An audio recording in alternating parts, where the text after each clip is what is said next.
Indonesia ke-75 semoga menjadi Indonesia yang semakin maju. Dan harapannya tentu kita bersama-sama bahu-membahu bergotong royong.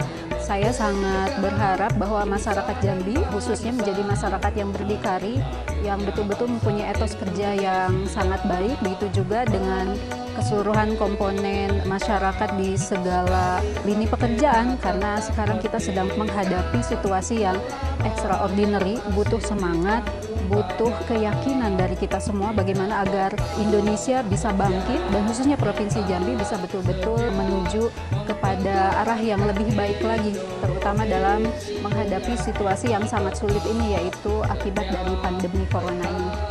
Yang pertama, makna merdeka bagi saya sendiri mengingatkan kepada saya perjuangan para pendahulu kita. Bagaimana kita bisa lepas dari penjajahan selama ratusan tahun itu kan bukan hal yang sangat mudah.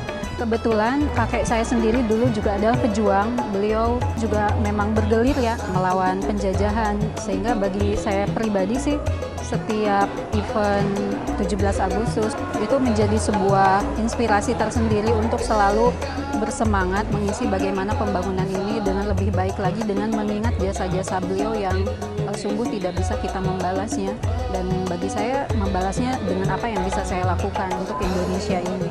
Yang harus diperbaiki tentunya adalah kita tidak bisa memisahkan kebijakan pemerintah daerah dengan pemerintah pusat. Ini kan berkaitan dengan masalah anggaran juga.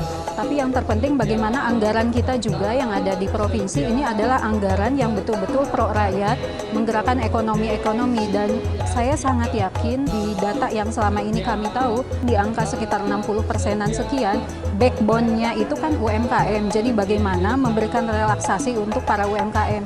Dan saya juga berpesan kepada masyarakat seperti ibu-ibu nih yang biasa suka beli tas merek luar negeri, jangan dong please gitu dalam masa sekarang. Belilah produk dalam negeri yang akan menggerakkan ekonomi kita sendiri gitu. Siapa yang akan diuntungkan? Ya kita sendiri. Bagaimana cinta terhadap tanah air itu bisa diaplikasikan dalam banyak hal. Ibu-ibu yang suka belanja, ayo belanjanya di dalam produk dalam negeri, nggak kalah bagus kok. Seperti tas yang saya bawa ini tas dalam negeri gitu ya.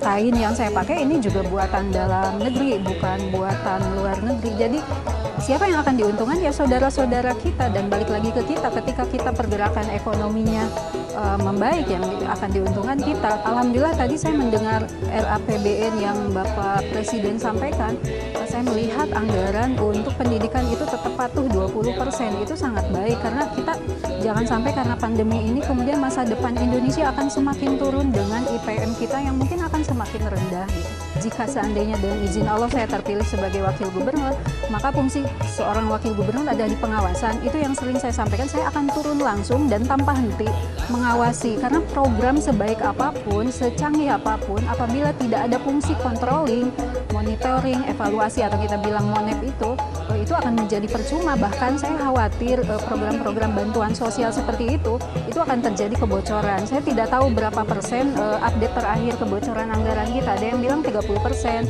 ada yang bilang 25%, itu kan angka yang tidak kecil gitu. Itu yang kita harus awasi, dan jangan sampai anggaran itu tidak sampai kepada yang betul-betul masyarakat yang berhak untuk menerimanya.